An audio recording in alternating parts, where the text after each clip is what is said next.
Okay, do I want to watch this or do we just read papers?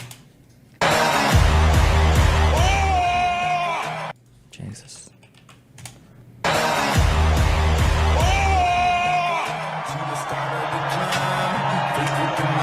All right. But we set up Doge. Yes. How much do you think we can rip out of this wasted $6.5 trillion Harris-Biden budget? Well, I think we can do at least $2 trillion. That's all of our discretionary spending, by the way. The entirety of our discretionary budget. So when they talk about the budget, that's all of it. He just said we were going to make it zero, but okay. Yeah! Yes. $2 trillion. When Elon Musk bought Twitter in 2022, he immediately slashed costs, getting rid of anything he saw as wasteful or unnecessary, famously posting a photo of himself getting rid of the plumbing fixtures on his first day in the office. Now he's been appointed by Donald Trump to cut spending and improve efficiency. What is the discretionary budget? It's all the things that we talk about when we talk about the budget. And then there's things called non-discretionary, which is stuff that the United States has to pay. We are like promised to pay. So if you talk about like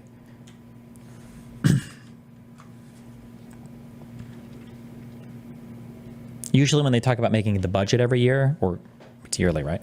Quarterly? Yearly? I think it's yearly. When they talk about the budget, they're talking about our discretionary spending. So for instance, when people say like, oh, the military budget is half of our spending or whatever, they mean half of our discretionary spending. Because you see it's 18% of our total spending. Mandatory spending, also known as direct spending, is mandated by existing laws. Type of spending includes funding for entitlement programs like Medicare and Social Security and other payments to people, businesses, and state and local governments. For example, the Social Security Act requires the government to provide payments to beneficiaries based on the amount of money they've earned and other factors. And the discretionary spending is money formally approved by Congress and the president during the appropriations process each year. Generally, Congress allocates over half of the discretionary budget towards national defense, the rest to fund the administration of other agencies and programs.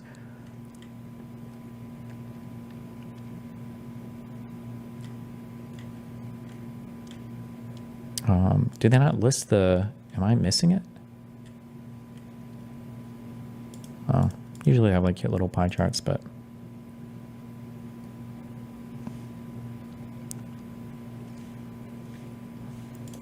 efficiency for the US government. Musk, along with pharma entrepreneur Vivek Ramaswamy, has been put in charge of what is being described as a new... Is it possible they'll look to cut non-discretionary spending? You can't cut. It's called non-discretionary. You have no discretion over it. So you can't cut non-discretionary spending. It's promised already. You'd have to start breaking laws or violating agreements to do it. Musk, along with pharma entrepreneur Vivek Ramaswamy, has been put in charge of what is being described as a new government department, which is supposed to work with government employees to reduce spending and unnecessary regulation. I think the funniest name is DOG, the DOGE, Department of Government Efficiency. The Department of Government Efficiency. The Congressional Budget Office. Okay, this is a cute chart. So you can see of our $6.1 trillion right here, the discretionary budget is 1.7 trillion. The mandatory spending is 3.8, and then 700 billion is interest. So when so when Elon Musk says we're going to cut $2 trillion from the budget, I don't know what the fuck he's talking about. So what's in non-discretionary spending? I think the biggest chunks are things like Social Security and Medicare. I think those are your biggest chunks. Where's our non-discretionary spending?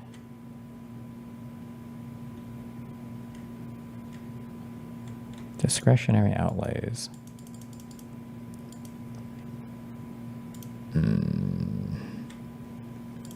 How do I get to my...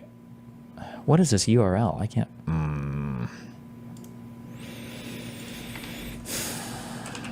Budget.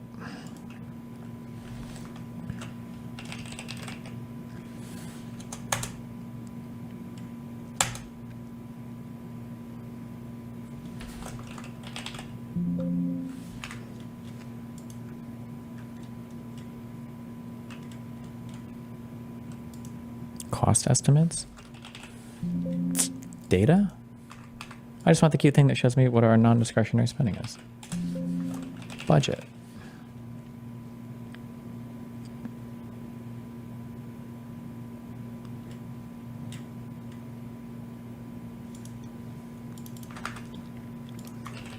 I see you posting the links, but I'd like to know how to find it, but... So your mandatory spending is $3.8 trillion. This is for fiscal year 2023. Of your 3.8 trillion, 1.56 trillion is going to Medicare and Medicaid, and then 1.3 trillion is going to Social Security. So here's this is like 2.9 trillion right here, which is the majority of your non-discretionary spending. And then other things you've got are income security programs, federal civilian and military retirement benefits, certain veterans programs, and then 383 billion for other programs, deposit insurance, pension benefit, guaranteed, veterans income security. Oh no, wait, that's for the veterans programs, but stuff like that, yeah. But why would you assume they wouldn't break laws? Because it would destroy the confidence in the United States' crediting. No one would ever lend or borrow, or no one would lend to the U.S. It would just be, it would be disastrous. It would be a catastrophe. That's only federal spending, right? Yes. When you're talking about the budget and all that, it's federal, yeah. Efficiency, whose joke name Doge is a nod to a Musk-endorsed cryptocurrency, is not a real government department, as only Congress can establish new government departments. Correct. Or agencies. So Doge is probably better thought of as a think tank that does analysis which is then pitched to the government. Correct. The government can then decide whether to follow their recommendations or not. While Doge may not have any legal authority, at least today, Elon Musk does have the ear of the incoming president after his super PAC spent an estimated $200 million on campaigning for Trump, with Musk turning up in person at multiple campaign events. Most importantly, Trump appears to be taking Musk's pledge to cut costs seriously, having referred to Doge as the Manhattan Project of our time, a reference to the project to develop an atomic bomb during the Second World War. Now, rooting out fraud, reducing government waste, and increasing efficiency is something that should appeal to all sides of the political spectrum. If you're a believer in small government, the appeal is fairly obvious. But socialists would also want to see government waste and fraud being eliminated, as lower waste would mean more effective government programs where the spending is more efficiently reaching the people it's intended for. For years, the nonpartisan Congressional Budget Office has been warning that US national debt is on an unsustainable trajectory. And I think it's fair to say that there's a consensus that too much debt is a terrible idea, especially if the country's growth doesn't deliver. The problem of growing government spending is not just an American issue. Government spending as a percentage of GDP in all OECD countries has grown consistently over time. According to The Economist, the tendency for government to grow has been a hallmark of modernity. They showed that from 1274 to 1691, the English government raised less than 2% of GDP in taxes. Over the 18th and 19th centuries, spending, especially during times of war, grew. By the 1870s, the governments of rich countries were spending about 10% of GDP. By 1920, this had grown to around 20%. Government spending continued to grow, where today most developed countries' governments are spending between 40 and 60% of GDP. It doesn't seem that this could grow a whole lot more. While many left-leaning viewers might argue that this level of spending is fine and America just needs to hike taxes on the rich, they'll often argue that there were marginal tax rates as high as 90% in the early 90s. Which is always stupid, because effective tax rates, what people end up actually paying versus what a marginal tax rate is, they're totally different things. 1950s. It might surprise them, though, that just because marginal tax rates were higher didn't mean that the government collected more tax as a percentage of GDP. Oh, that's the other answer, too, is that the total percentage of revenue raised as a percentage of GDP, I think, has always been relatively static.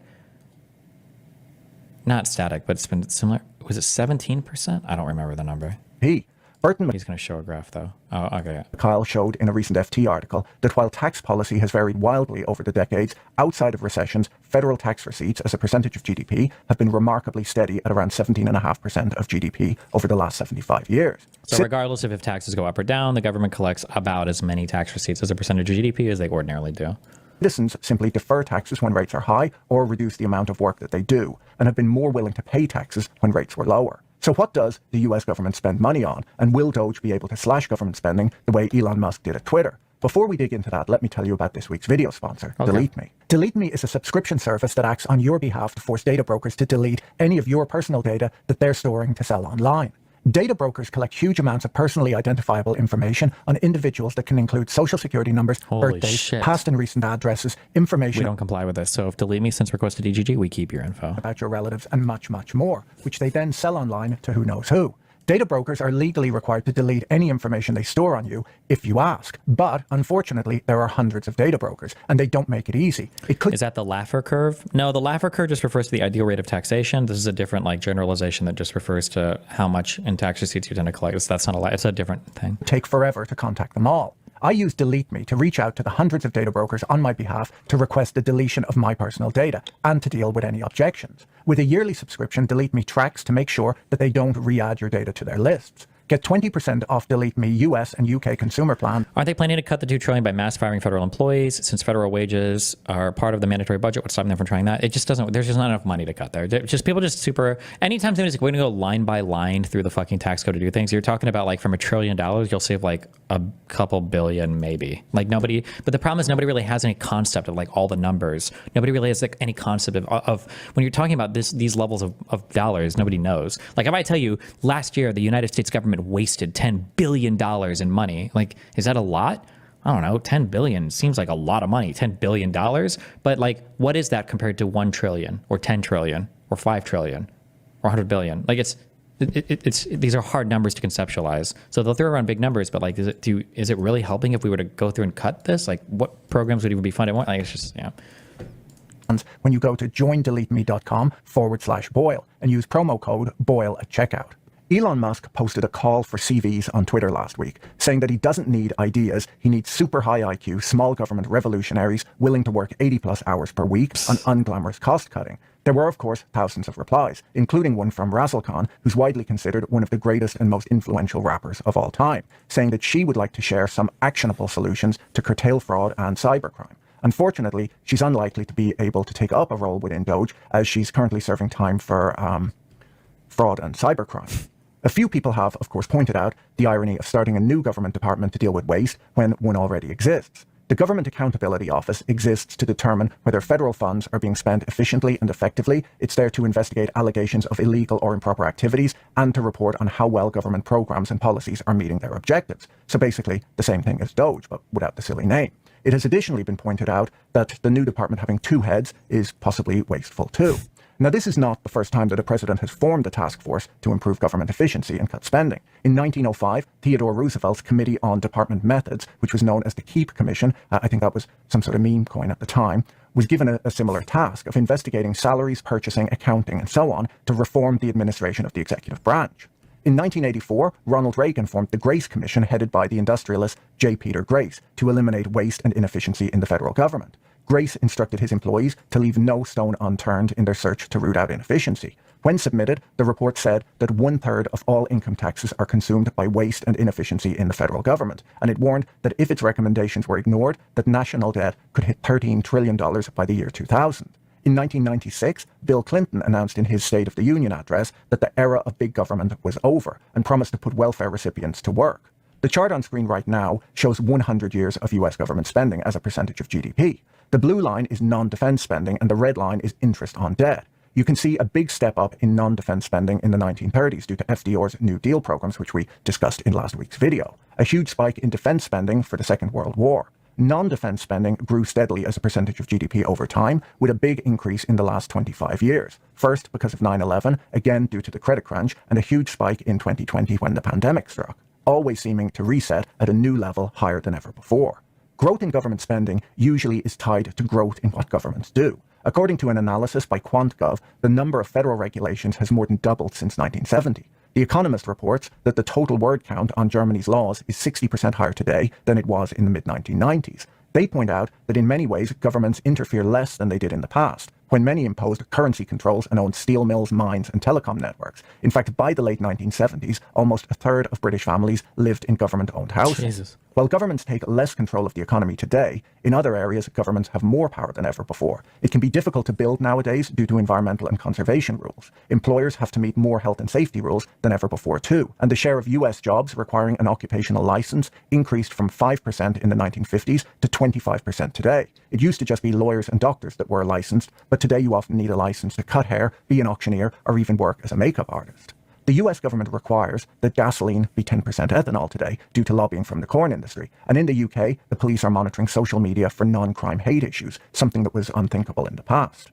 One of the ways that spending can grow is when mission creep occurs at government agencies. Since the credit crunch, the Federal Reserve has expanded its objectives beyond monetary policy, now directly allocating credit, incorporating inequality considerations into its employment goals, and examining climate risk as part of its analysis of banks. In many countries, voters prefer big government, lots of regulation and high taxes. Some governments are passing regulations requiring people to switch to electric cars. In others, due to low birth rates, governments are even paying people to have children. One of the ways to cut government spending, then, is to cut regulation, as there's a cost associated with monitoring whether all of the new rules are being followed or not. It seems that the Trump administration is likely to cut unnecessary regulations and continue its one in, two out approach, where if a new regulation is going to be passed, two existing regulations must be eliminated first. Such a process could make business easier in the United States over time and help to reduce government spending. Doge won't just see resistance to spending cuts from the people who benefit from government programs. They'll likely see resistance from politicians on both the right and left too. You said they wouldn't be able to break the law and cut non-discretionary spending. So does that mean the Supreme Court would block them from slashing if they tried, or Congress who would stop? I imagine the Supreme Court would stop them. And then I think Congress would have to pass laws, I think, to change the allocation for the money. Politicians have their own incentives to expand the state, as they often introduce new programs to buy votes in their districts. The costs of new spending are spread across all taxpayers, while benefits are concentrated among special interest groups or certain voter demographics that will re-elect the politician who introduced the program. For this reason, Doge can expect to see a lot of political pushback. So will Elon Musk be able to quickly slash $2 trillion of government spending like he promised? Can he do what he did at Twitter and just fire 80% of government workers?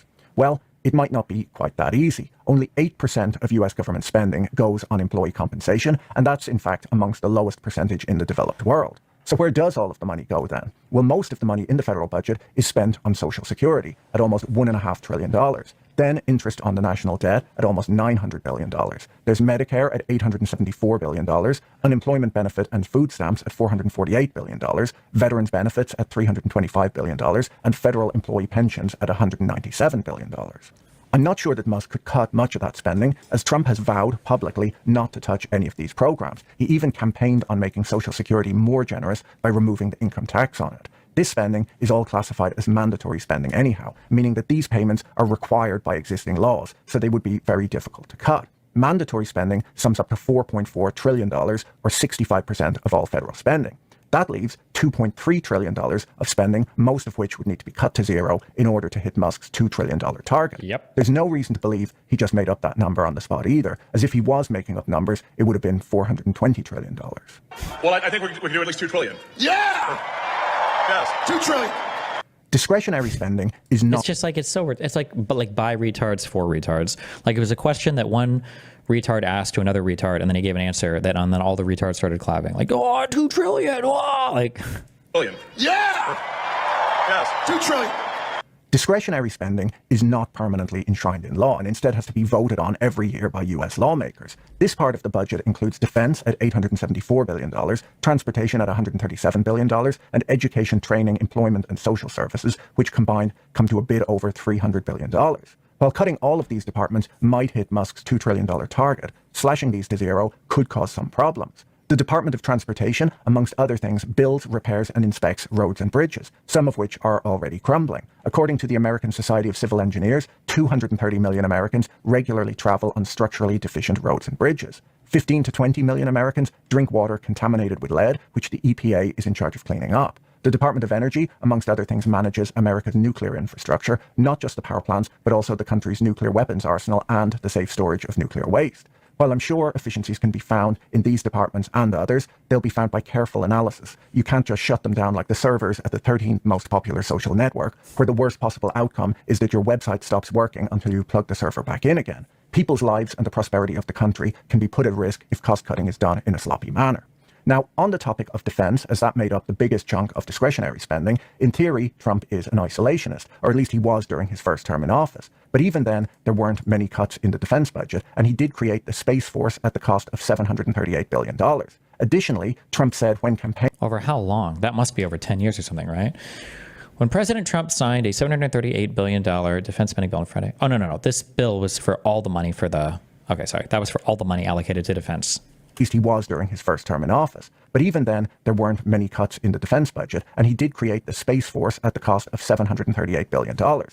So the cost was part of the... It wasn't like the entirety of the entire budget went towards making the Space Force, right? Additionally, Trump said when campaigning that he would build an Iron Dome missile defense shield around America, which would be difficult to do while slashing defense spending. The defense budget is around $800 billion, so we just have $1.5 trillion left, meaning that Musk would need to shut down hundreds of agencies, things like the Department of Education, the Department of Transportation, the Justice Department, Natural Resources and the Environment, and General Science, Space and Technology. I'll tell you right now that if it was me, I'd cut space spending right away, because I've heard that they've been paying a guy billions of dollars to launch rockets into the Indian Ocean that can barely carry a banana on board. It's 55 years since we sent a man to the moon, and this guy's wasting taxpayer money on catching rocket boosters, which I can't imagine was specified in the original government contract. He's talking about sending men to Mars when the technology to do this has existed for years. Not the technology to keep them alive once they get there, obviously, but he doesn't seem to be working on that.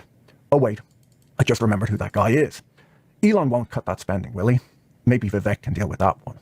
Since his appointment, Musk has mostly tweeted about individual incidents of wasteful spending, without any discussion as to how to tackle the biggest line items on the budget. One of the legitimate worries about Trump putting Musk in a government oversight role like this is that he might be setting the fox amongst the chickens. According to the New York Times, Musk's companies were promised $3 billion across nearly 100 different government contracts last year alone, facing 17 different federal agencies. According to The Economist, 10% of Musk's personal fortune is derived from contracts and freebies from the US government. His new role and his political connections could allow him to meddle with regulations, tariffs, and procurement programs, advantaging his companies and harming his competitors. Like, it sounds so stupid to even say anything. It feels dumb, and this is why it's not satisfying when I said, God, I wish these things would happen to conservatives. So we could show them how hypocritical they are. But the idea that you would put a current billionaire, no, I'm sorry, my bad. Elon Musk is not just a billionaire, the richest man in the world, in charge, a guy whose businesses thrive off of government contracts, in charge of determining where the government should spend its money in any capacity. That is such an obvious, outwardly corrupt, horrible, I'll be more generous, I guess, or I'll be super charitable. Instead of calling it corrupt, at the very least, we say there's a massive, obvious conflict of interest. Why would you ever think this is a good idea? It's such an obviously, insanely crazy conflict of interest. How could, this is oligarchical, literally. It's just insane. Competitors in the automobile industry, the aerospace industry, AI, and even in the dog-themed cryptocurrency space. Wait, I just saw somebody link this in chat. Anna DM'd me this as well. The Richard dude is legitimately hard to figure out because he says some things. He roasts the fuck out of conservatives. He seems like he genuinely does. And then sometimes he's posting crazy shit. And he voted for Trump, which I think is dumb. I'm pretty sure when I'm reading this, I'm pretty sure this is him making fun of conservatives and their stance on Ukraine. I'm pretty sure. This has nothing to do with actually sympathizing with Russia. For a small government party, taking a stand on Ukraine aid as the #1 priority simply makes sense given what a huge portion of the budget it is. Ukraine losing will save Social Security. This is like a troll. This is I feel like just reading this is a pretty obvious troll, right? Ukrainian spending it's not at all a huge portion. That's not at all. That's not true. And then Drew replies to him and he's like, what percentage of US GDP is taken up by Ukraine aid? And then Richard responds, at least 40% last I checked. This is an obvious troll, right? It must be. This is just it's a super obvious troll. That would be $9 trillion a year. You're an idiot. Don't speak in public again. And then he says, liberal elites just don't care about regular Americans dying of fentanyl, but some of us do, and we're sick of taking orders from you rich men on the coasts. He's trolling here, right? And he does these. He tweets every now and then. We're just trolls, and then people fall. But I'm pretty sure he's trolling the conservative talking points here. I'm pretty sure. Pretty sure. His former business partner even wrote an article in the FT yesterday warning about this issue. Over the last month, Musk's businesses have soared in value, far outperforming the stock market for no reason other than that investors are betting that Musk will be able to extract value from his newfound political access. Tesla went from being the worst performing stock in the S&P 500 earlier this year due to declining growth to outperforming the index once the election results were announced. Musk and his companies are currently facing as many as 20 different federal investigations over things like illegal disclosures when he purchased Twitter, the safety of his self-driving cars, environmental damage at his factories, OSHA violations, and the list goes on. While he might not be able to stop these investigations in their tracks, he may well be able to recommend budget cuts at the very federal agencies regulating and investigating him, or at least threaten them with that. Musk has a significant portion of his wealth tied up in China, where half of his cars are built at his most profitable, if not only profitable factory. This makes him an obvious target for manipulation by the Chinese government, who could bankrupt him by shutting down his Shanghai factory. This is cause for concern with him being a military contractor. He could be coerced into cutting internet access in a war zone and is extremely worrying were he to have greater government access, which it looks like he will have. Many have questioned if Musk should have any US government security clearance at all, as the conflicts of interest are obvious and extreme, and this was before he gained political access. So can we expect Doge to be successful? Well, both Trump and Musk do want to disrupt the federal government, and Trump does have a mandate to do so, having won not just the election but the popular vote too. With ever-growing government spending, a budget deficit of 6% of GDP, and growing national debt, some sort of reform is definitely needed. There are already over 90,000 pages of federal regulations in place, and several thousand new rules are issued by federal agencies each year. Each new regulation, as I mentioned earlier, usually requires a budget so that it can be enforced and monitored, and for this reason, government budgets grow and grow. Ronald Reagan, working with the Grace Commission, enacted major spending cuts 7 months into his first year in power that totaled $131 billion over the next 3 years. Margaret Thatcher started an efficiency unit in 1979 to audit government waste, which was headed up by Sir Derek Rayner, the CEO of the retail chain Marks & Spencer's. Rayner had already done similar work for Prime Minister Edward Heath. Here, this is like the number one way to cut through the bullshit on this. When somebody says, I think I tweeted this out earlier on the vaccine thing. When somebody says we give our kids way too many vaccines, okay, or we just spend way too much money, we need to do budget cuts, then you say, okay, that's fair. Which vaccines would you cut? There's no answer ever. Oh, you want to cut government spending? Okay, cool. What departments would you cut from? What programs are you going to cut? How much money are you going to save? What are you looking to cut? Like, when you just give this as a blanket, like whatever thing, it's so stupid and it's so meaningless. And it's it's such an empty fucking platitude. Like, just give me one example of a vaccine that you think we don't need, or one example of a government expenditure that you think is not necessary. Because when they started giving government expenditures, was it Lankford that was doing it? These expenditures were like $60,000. Was this what we watched? Then debt payer dollar. A butterfly that just did open the metropolitan climate change the border. Do about it. The taxpayers in Oklahoma had to pay for that wine. Highest income areas in the entire world. The good folks of Oklahoma helped pay for a wine pedestrian. Yeah.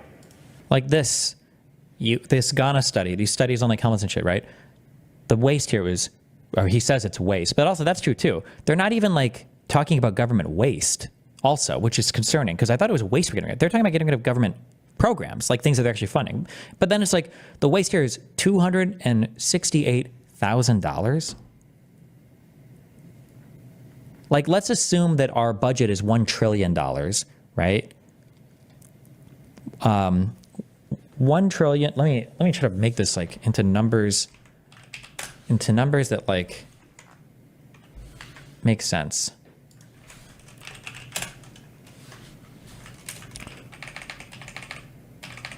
That's $1 billion. So we're talking about $1 trillion, and we want to cut $300,000 in spending. So if we get rid of the last 5,000, that would be like looking at, fuck it. Let's just go all the way down to,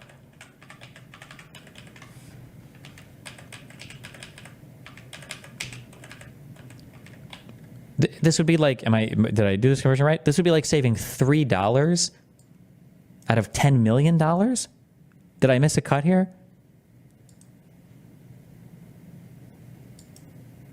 Like, this is the type of savings that we're talking about. What is the...